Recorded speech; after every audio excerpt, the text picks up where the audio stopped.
시카고에서 온 한 학생이 승산 스님을 찾아와 선이 무엇이냐고 물었습니다. 말없이 스님은 주장자를 머리 위로 치켜들기만 했습니다. 그리고는 이해하겠느냐고 물었습니다. 학생이 모른다고 답하자 스님은 모르는 그 마음이 바로 내 자신이라고 이야기했습니다. 선이란 그토록 모르는 자신을 이해하는 일이라고 덧붙였습니다. 곧바로 학생이 그럼 자신을 이해하는 일이란 과연 무엇입니까? 라고 물었습니다. 스님은 과자 공장에 빗대어 이를 설명했습니다. 과자 공장에서 다양한 모양의 과자를 만들어냅니다. 이름과 모양이 다른 과자들인데도 같은 반죽으로 만들어졌기에 그 맛은 똑같습니다. 우주 만물도 이와 같습니다. 저마다 다른 모양을 하고 있어도 그 본질은 서로 다르지 않습니다. 다만 인간이 생각으로 구분을 지을 뿐입니다.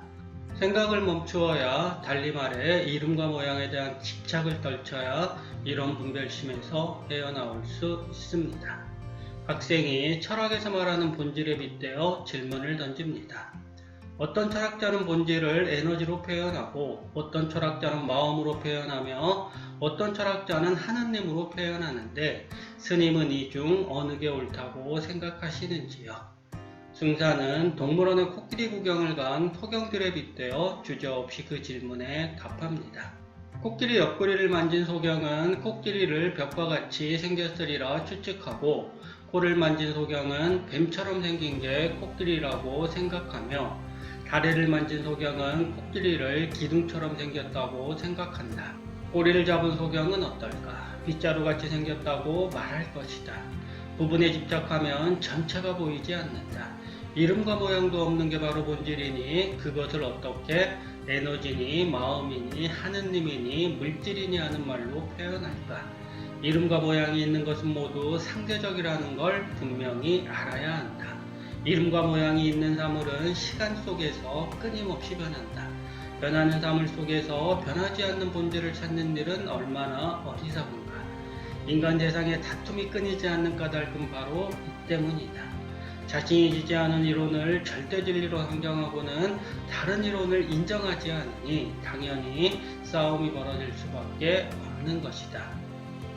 코끼리를 온전히 보아도 코끼리를 알 수 없는데 소경들은 코끼리의 한 부분만 만지고 코끼리의 생김새를 아는 듯 주장합니다. 부분들을 모아도 전체를 이루기가 힘든데 부분만으로 어떻게 전체를 짐작할까요? 자신이 아는 진실을 밖으로 열어놓지 않으면 우리는 우물 속 개구리의 상황에 쉬이 빠져듭니다. 이름과 모양에 매여 진실로 들어가는 길에 눈을 감아버립니다. 이어서 스님은 마음 깊이 새겨진 아집을 끊어내야 비로소 세상이 평화로워질 거라고 덧붙여 말합니다. 세계 평화를 이루는 길이 선에 있다는 점을 분명히 밝힌 것이지요. 학생이 의아한 표정을 지으며 참선하는 것과 세계 평화를 이루는 길이 어떻게 이어질 수 있느냐고 스님에게 묻습니다.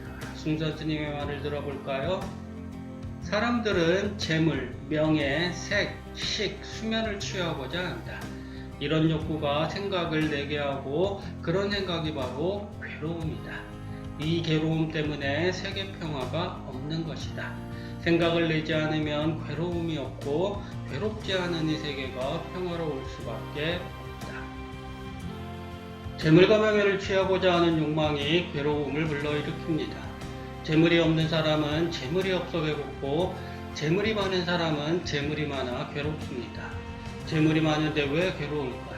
지금보다 더 많은 재물을 얻어야 하니 괴롭고 이미 얻은 재물을 지켜야 하니 괴롭습니다. 더 많이 벌기 위해 제 몸을 불태우는 현대인을 떠올려 보세요.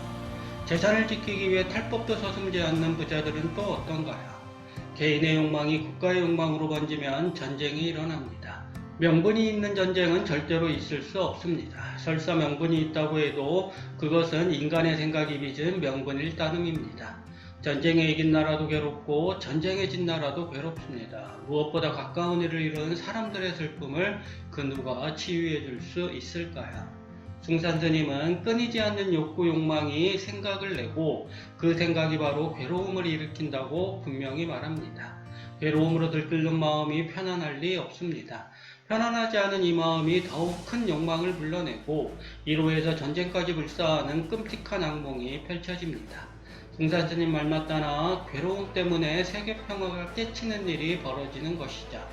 편안한 마음 자리에서 세계평화로 가는 길이 나온다는 스님의 말에는 진실이 스며들어 있습니다. 마음이 욕망에 들끓을수록 괴로움은 그만큼 더 깊어지고 그것은 마음속 평화를 깨치는 원흉으로 작용합니다. 마음속 평화를 유지하면 괴로움이 사라지고 거기서 세계평화로 가는 길이 뻗어나온다고 돌려서 말할 수도 있겠지요. 법문을 들은 제자 한 사람이 승산 스님에게 묻습니다. 기독교의 하느님이 내 밖에 있다면 선에서의 신은 내 속에 있으니 나와 신이 하나라고 한다면 이것이 맞는 말입니까? 스님이 묻습니다. 어디가 아니고 어디가 바뀌냐고요. 제자는 아는 이 몸속이고 밖은 몸의 바깥이라고 서슴없이 말합니다. 몸을 기준으로 삼아 안과 밖을 구분한 것이지요. 안과 밖을 나누는 경계선이 있느냐고 스님이 묻자 제자는 자신은 피부 안쪽에 있고 세상은 그 밖에 있다고 대답합니다. 스님이 육신의 피부 말고 마음의 피부는 어디에 있느냐고 다시 묻습니다. 제자는 단호하게 마음에는 피부가 없다고 이야기합니다. 마음은 머릿속에 있다는 말을 덧붙이네요. 그 말을 들은 스님이 다음과 같이 읊조립니다. 그래 내 마음은 너무 좁구나. 우주만큼 드넓은 마음을 머릿속에 가두면 어떤 일이 일어날까요? 이것과 저것을 나눌 테고 이것을 바탕으로 저것을 판단하는 분별심을 낼 것입니다. 제대로 분별되지 않으면 머리가 아프다고 소리를 치겠지요. 스님은 제자를 향해 마음을 크게 가지라고 말합니다. 하느님과 부처님의 마음은 머릿속을 나와 드넓은 우주를 마음껏 날아다닙니다. 근두운을 타고 하늘을 쌩쌩 난 손오공이 왜 부처님의 손바닥을 벗어나지 못했을까요? 손오공의 마음과 부처님의 마음 크기가 그만큼 차이가 났기 때문입니다.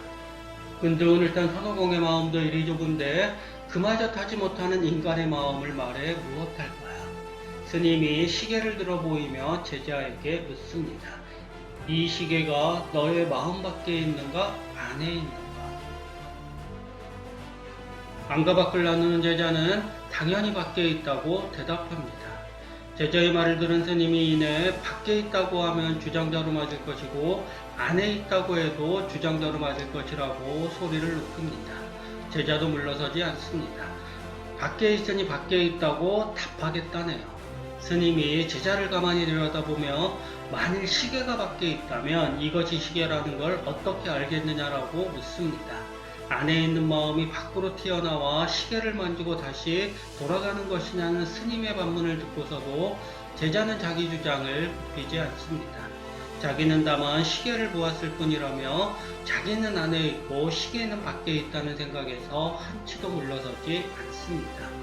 참으로 무거운 침묵이 두 사람 사이를 흐릅니다. 안에 있는 마음이 밖에 있는 시계를 본다고 주장하는 제자는 현상에 얽매여 있습니다. 스님은 현상 너머를 들여다보라고 말하지만 현상에 매인 제자는 이 말을 제 생각으로 다시 판단합니다. 침묵을 깨고 스님은 말합니다. 아니다 바뀌다 하고 분별하지 말라. 알겠느냐? 스승은 진실을 말했지만 제자는 여전히 그 진실에 눈을 감습니다. 제자는 보는 주체가 있고 보이는 사물이 있다는 이분법적 인식의 틀을 내려놓으려고 하지 않습니다. 보이는 대로 말하는 것뿐인데 스님은 자꾸만 보이지 않는 무언가를 말합니다. 의심이 풀리지 않은 채로 제자는 스님에게 절을 합니다. 스님에게 예를 갖추긴 했어도 마음속 의심은 여전히 풀리지 않았습니다. 이것과 저것을 분별하는 마음에 사로잡힌 제자는 분별심을 내려놓으라는 스님의 말을 도무지 받아들일 수 없습니다. 이것과 저것을 분별하지 않으면 나를 세우기 힘듭니다. 보는 존재가 있어야 보이는 사물이 있는 게 아닌가요? 승산스님은 손가락으로 달을 가리켰습니다. 제자는 달은 보지 않고 스님의 손가락만 자꾸만 봅니다. 아니, 아예 눈을 감아버려 손가락과 달 모두 놓쳤다고 말해도 무방합니다. 한 사람은 본질을 영상으로 이해하고 다른 한 사람은 이것과 저것을 나누어 이 세계를 사유합니다. 보는 주체와 보이는 대상을 나누는 철학적 인식론에 깊이 빠져든 서양인들에게 승산스님은 이것과 저것을 나누지 않는 불심을 보여주려고 했습니다. 봄이 오면 푸른절로 자랍니다. 자연의 본래 뜻을 가만히 음미해 보세요. 스스로 그러함이란 봄이 오면 꽃이 피는 이치와 다르지 않습니다. 이것과 저것을 나누면 이러한 자연 이치를 제대로 볼 수 없습니다. 이것으로 저것을 판단하려는 마음이 자꾸만 샘솟으니까요. 스님은 제자들에게 이 마음을 내려놓으라고 끊임없이 말합니다. 이렇게 말해도 주장자로 내리칠 것이고 저렇게 말해도 주장자로 내리칠 것이라고 외치기도 합니다. 어떻게 말해야 주장자를 피할 수 있을까요? 답은 이미 나왔습니다. 아니다 바뀌다 하고 분별하지 말라 알겠냐라고 스님은 힘주어 말했으니까요.